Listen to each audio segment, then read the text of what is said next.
There comes a moment, and silent, sharp, almost untraceable, when something inside you begins to unravel. It doesn't scream, it whispers.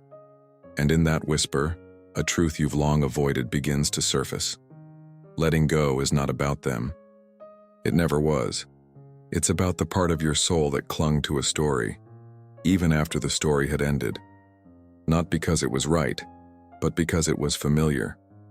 And now, in the quiet ache of absence, something ancient is being stirred. They told you that release is freedom, that detachment is peace. But what they never told you is this: to let go is to die a little. Not physically, but symbolically. A small funeral takes place within you, for the dreams that will never materialize, for the version of yourself that existed only in their presence. You're not just saying goodbye to a person, you're burying a mirror, one that once reflected your hope, your longing, your imagined future. The soul does not let go easily. It clings not to the person but to the meaning that person carried. They were never just they. They were the doorway to something deeper, a forgotten need, an unhealed wound, a childhood echo dressed in adult skin. And as you loosen your grip, your unconscious begins to tighten its hold, pulling you inward, forcing you to face what was always hiding in plain sight. The attachment was never random. It was ritual, archetype, a summons to your own depths. Carl Jung taught us that what we do not bring to consciousness appears in our lives as fate. So perhaps letting go is not about walking away, but about finally turning toward the shadow we projected onto someone else. What if this pain is sacred? What if it's not a mistake, but a map? Every tear a breadcrumb, every silence a symbol. The more you resist, the more it persists.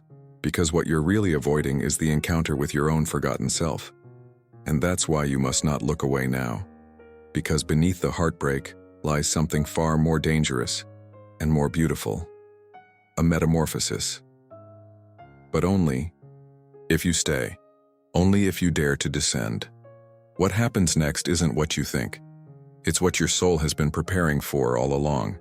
And if you blink, if you flinch, you might miss the exact moment your unconscious awakens to its own reflection and calls you by your true name. There is a silence that comes before the fall. Not the kind that soothes, but the kind that hovers like a presence, thick and unspoken. It's not just about losing someone. That's too simple, too clean. The truth is that something ancient dies when you let go, and something even older awakens. The soul doesn't grieve in straight lines. It spirals, recoiling through forgotten corridors of memory, scraping against the walls of every unfinished moment, every word left unspoken, every gaze that once held your entire sense of self. You do not mourn the person, you mourn the meaning they held, the mythology they inhabited, the archetype they unknowingly played in the secret theater of your psyche. And this is why it hurts in ways that logic cannot touch, because you're not grieving in the present. You're collapsing into the past and the future that will now never be. Somewhere deep inside, your unconscious had already built a shrine to the conversations you would have had, the moments that never bloomed, the life that was only ever lived in potential. When you let go, you're not just releasing a body, you're dismantling a belief, a story, a psychological anchor. And what replaces that void is not peace, it's vertigo. The raw terror of standing alone in a space that was once crowded by the echoes of your own projections. Letting go is rarely a conscious choice. It happens in fragments, in the quiet disillusionment of a familiar touch, in the hollow ring of a once sacred word. And each fracture invites the unconscious to whisper what you never wanted to hear. You were never truly holding on to them. You were holding on to what they symbolized: the lover as protector, the partner as salvation, the connection as proof that you were worthy, lovable, needed. But when the mask falls, and it always falls, what's left is the naked truth. Not about them, about you. And that's when the war begins. Between the part of you that wants to grow and the part of you that wants to stay small enough to remain loved. There is a violence in this awakening. It doesn't come with light, it comes with fire. The kind that scorches illusions and leaves behind only what is essential. Carl Jung knew this. He spoke of shadow not as a flaw to be eradicated, but as a key to integration. And what is letting go if not the ultimate confrontation with your shadow? The dependency, the craving, the ache for validation, it's all shadow. And when you cut the tie, when you finally say enough, not out loud, but in the marrow of your being, the shadows don't vanish, they come closer, they surround you. They ask questions your conscious mind is too afraid to answer. Who are you without their gaze, without their affection, without the role you played in their life?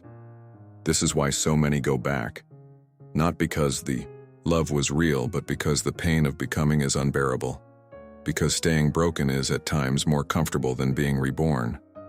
The ego clings to what it knows, even if what it knows is killing you.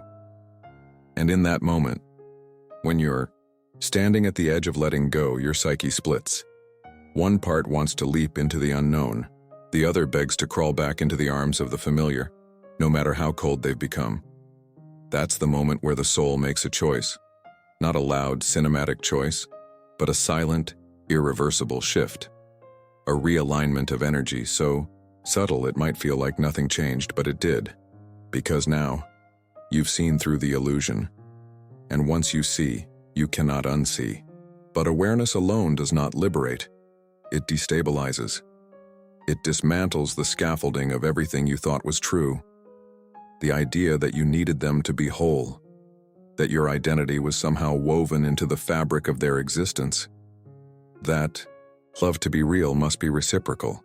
And when that illusion shatters, you do not feel free. You feel exposed, disoriented, as if a skin you've always worn has been peeled away, and now every wind, every glance, every memory is raw against the surface of your soul. The letting go does not happen cleanly. It drips. It leaks through, cracks in your voice when you try to speak about them. It echoes in the silence between distractions. It waits patiently in the spaces you've tried to fill too quickly. And here's the most painful truth. Sometimes, you let go, not because they hurt you, but because they no longer serve the myth you're meant to live. Because your soul, quietly, insistently, begins to reject what your ego is still trying to hold. There's a violence in that internal dissonance, a sacred betrayal. And in that betrayal, something deeper stirs, something ancient. It's the self, not the persona you built for the world, not the wounded child who learned to perform for love, but the eternal witness within you, the one who sees all, who knows what must end for you to begin. And it speaks not in words, but in sensations, in dreams, in sudden surges of clarity that don't make sense until everything else falls apart. Letting go is not forgetting. It's remembering. Remembering who you were before you attached, your worth to someone else's ability to reflect it. It is a return, not a retreat. A return to the roots of your being, to the place within you untouched by the stories you tried to force into permanence. But this remembering is not nostalgic. It is brutal, because it demands you confront everything you compromised, every intuition you silenced, every time you said yes when your soul whispered no. And as you stand at that crossroads, between the life you constructed and the one calling from beyond your comprehension, you feel the fracture not just in your heart, but in your identity. Because to let go is to allow yourself to become unrecognizable, even to yourself. This is why you feel like you're disappearing. Because in many ways, you are. The version of you that existed in relation to them is dissolving, and the space that remains is not immediately filled. It stays empty, hollow, echoing with questions that have no immediate answers. Who am I now? What was real? Was it love or projection? And deeper still, what was I trying to heal through them? These questions don't demand quick responses. They demand presence, stillness, and the courage to sit inside the unknowing. Because only in the silence does the psyche begin to whisper its truths. And those truths are never comfortable. They are shattering. They are sacred. And they will change you cell by cell, thought by thought. But don't mistake this collapse for failure. It is, in truth, a sacred initiation. The psyche doesn't destroy what it doesn't intend to rebuild. And this grief you feel, this gnawing emptiness that wraps around your chest, it is not a sign that something has gone wrong. It is evidence that something has been set in motion, something irreversible, something that no longer allows you to pretend. And though it may feel like everything is being stripped away, what's actually happening is refinement, purification, a distillation of selfhood so potent that the old you cannot withstand its fire. That is the tension you feel now, the burning away of masks, roles, dependencies, the unbearable rawness of becoming.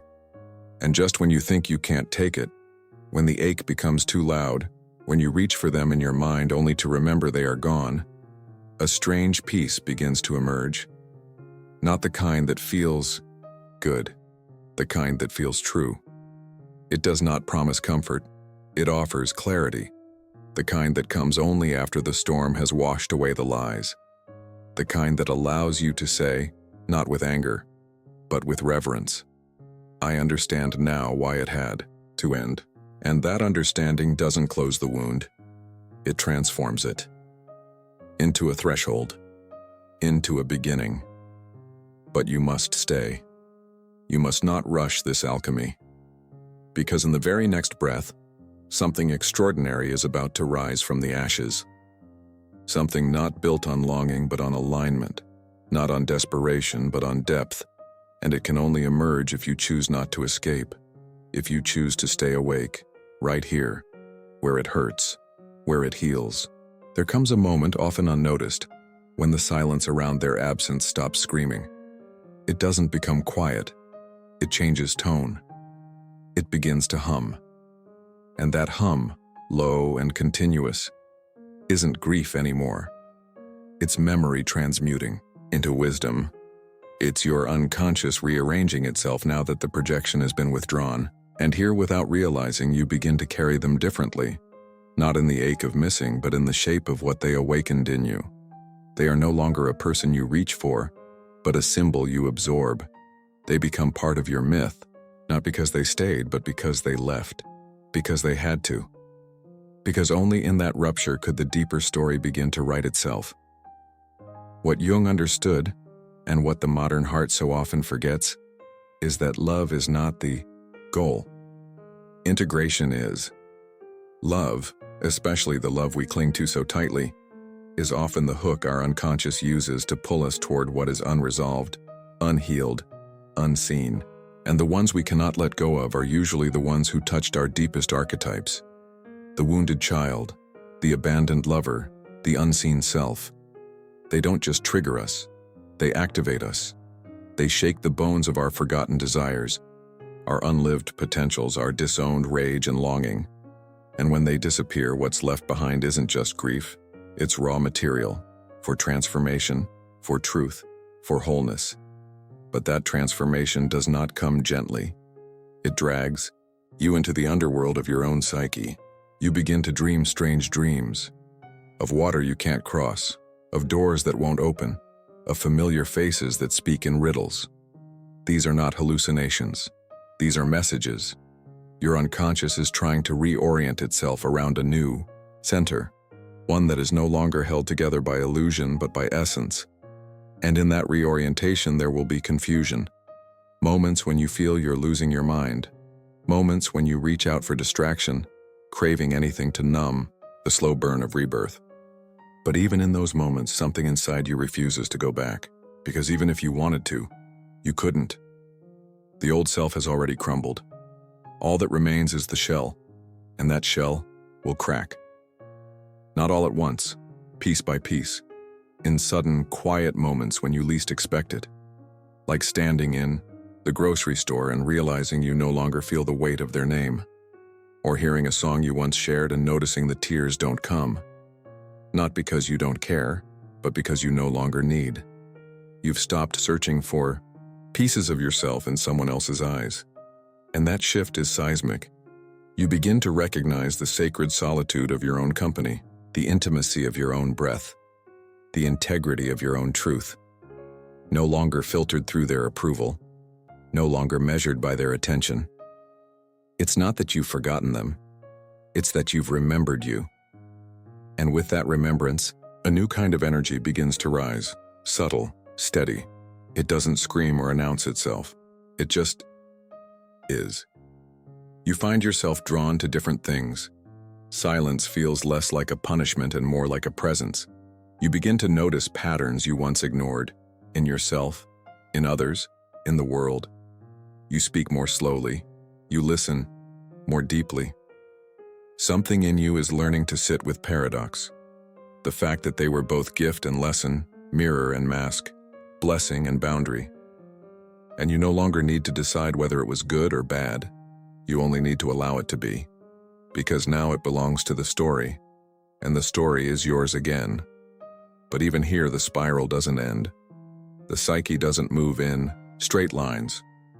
Just as you begin to feel whole again, something will stir. A memory, a scent, a dream, and you'll feel it.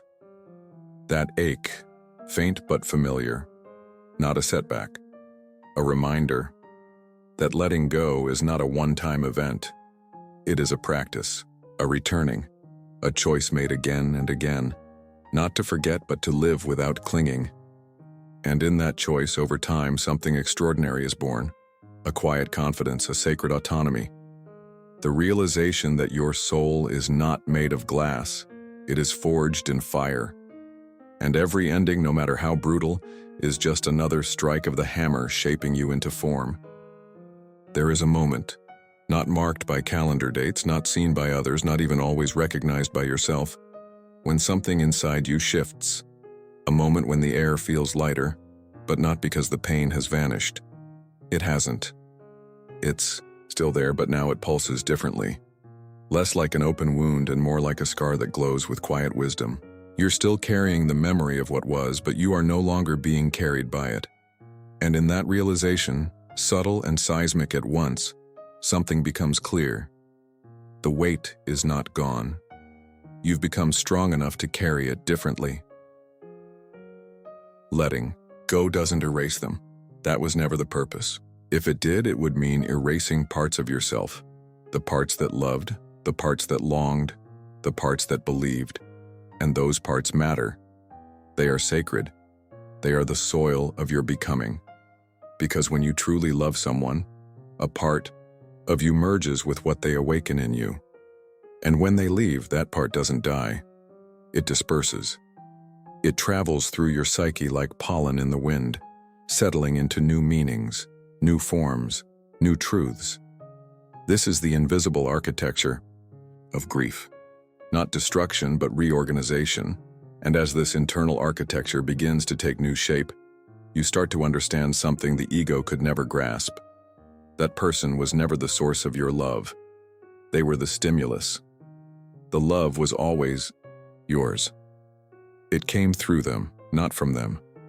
And what you mistook for a void left by their departure was actually an invitation to find the well within yourself where that love was born.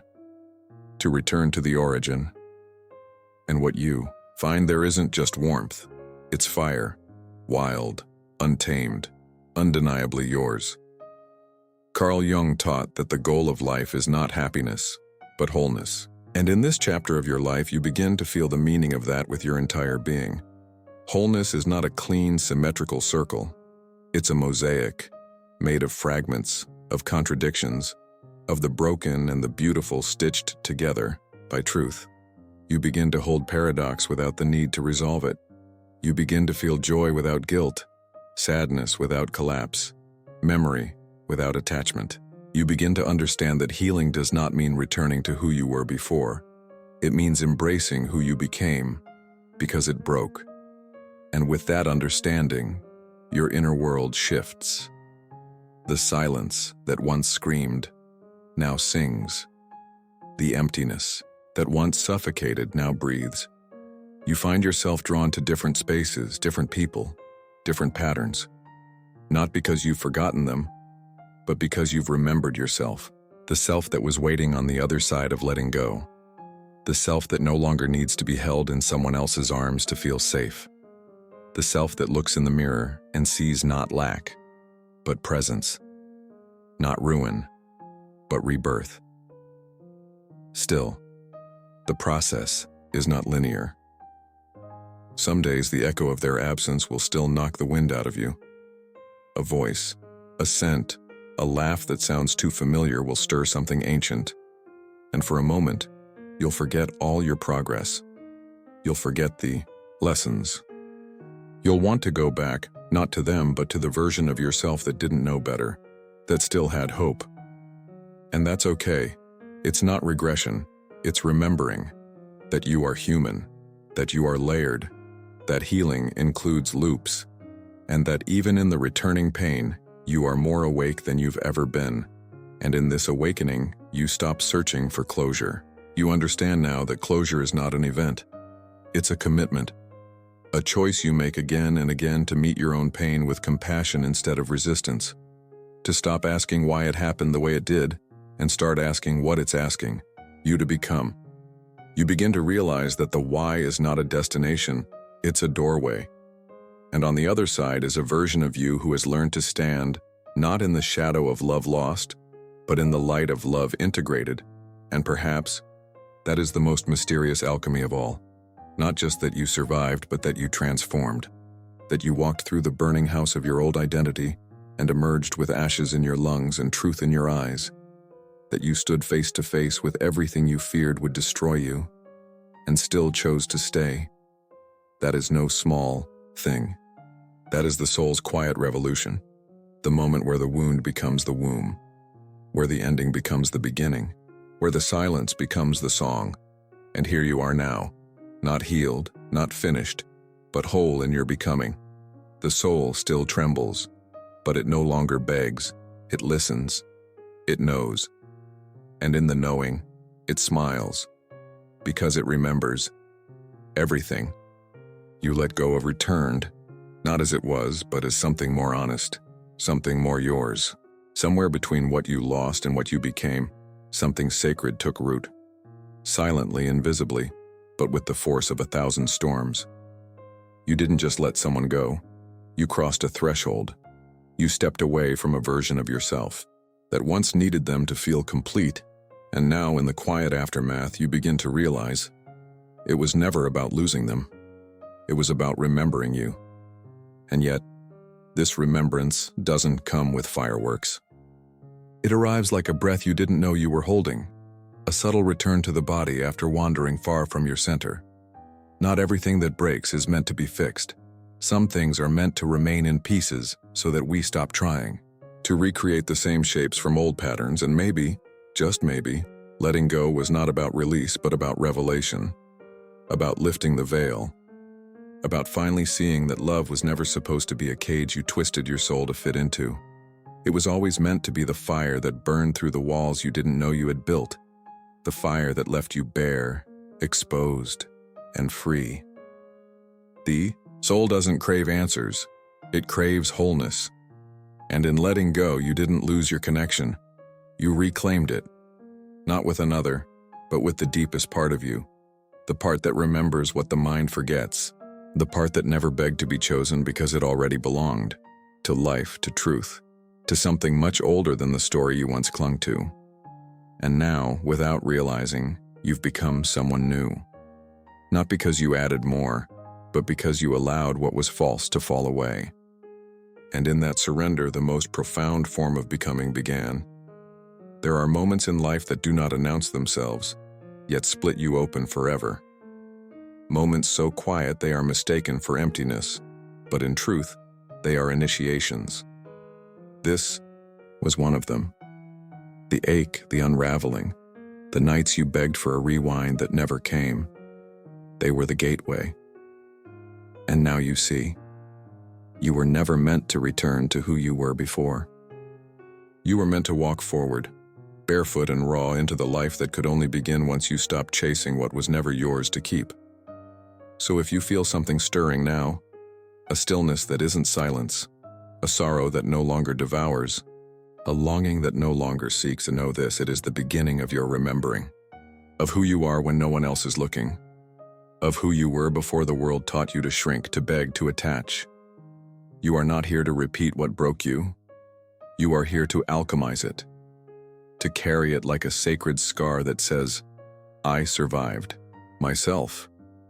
Because in the end, this was never just a story about love and loss.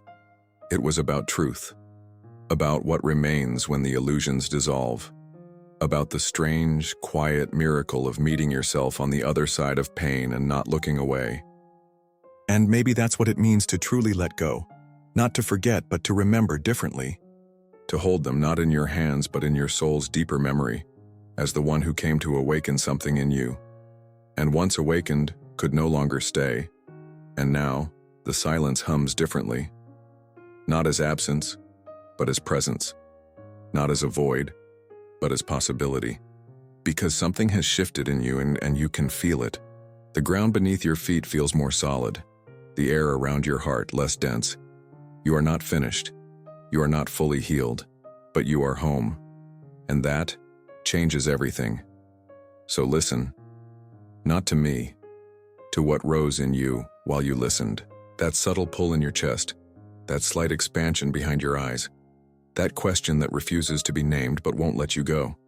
Follow that. It's yours. It always was. And if this journey spoke to something you've long buried, if it stirred a memory or a truth or even a tear, then stay. Not just in this moment. Stay with yourself. And if you feel ready, I invite you not only to reflect, but to connect. Share this video with someone who carries a silent ache. Leave your thoughts in the comments, not as a reaction, but as a ritual, an offering. Subscribe to Archimind, not because you were told to, but because something in you knows that this space, this conversation, this journey, it matters.